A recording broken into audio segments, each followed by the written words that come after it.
Tony चिड़िया जंगल में अपने माता पिता के साथ रहती थी। ये जंगल हरा भरा और शांतिपूर्ण था, जहाँ हर तरह के पक्षी और जानवर रहते थे। टोनी का जन्म इसी जंगल में हुआ था और उसने बचपन से ही अपने माता पिता के साथ मिलकर जंगल के हर कोने को जाना था। उसकी माँ और पिता दोनों ही अच्छे उड़ानबाज थे और उसे हमेशा हिम्मत और साहस सिखाते थे। टोनी का सपना था कि वह भी अपने माता पिता की तरह ऊंची उड़ान भर सके।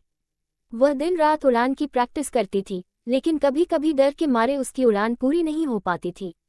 उसकी माँ उसे समझाती थी, बेटी, डर सबको आता है, लेकिन साहस ही उस डर को पार करने की शक्ति देता है।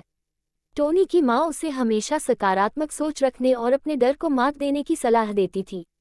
जंगल में एक दिन अचानक तूफान आया। जोरदार हवाएं चलने लगी और पेड़ पौधे झूलने लगे। टोनी का दिल घबराया, लेकिन उसकी माँ ने उसे घबराने के बजाय शांति से उसे तूफान का सामना करने का तरीका सिखाया।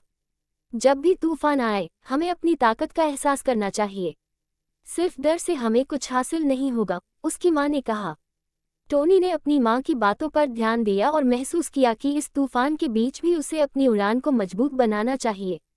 कुछ दिन बाद, जब तूफान थम गया, टोनी ने पहली बार अपनी माँ और पिता के साथ ऊंची उड़ान भरने का साहस किया। यह उसकी जिंदगी का सबसे शानदार पल था। उसने आसमान में उड़ते हुए देखा कि जंगल कितना सुंदर और विशाल है। उसकी आंखों में चमक आ गई थी, जैसे उसने अपनी सबसे बड़ी चुनौती को पार कर लिया हो। टोनी अब खुद पर यकीन करने लगी थी। समय के साथ टोनी ने जंगल में उड़ने की कला में महारत हासिल कर ली।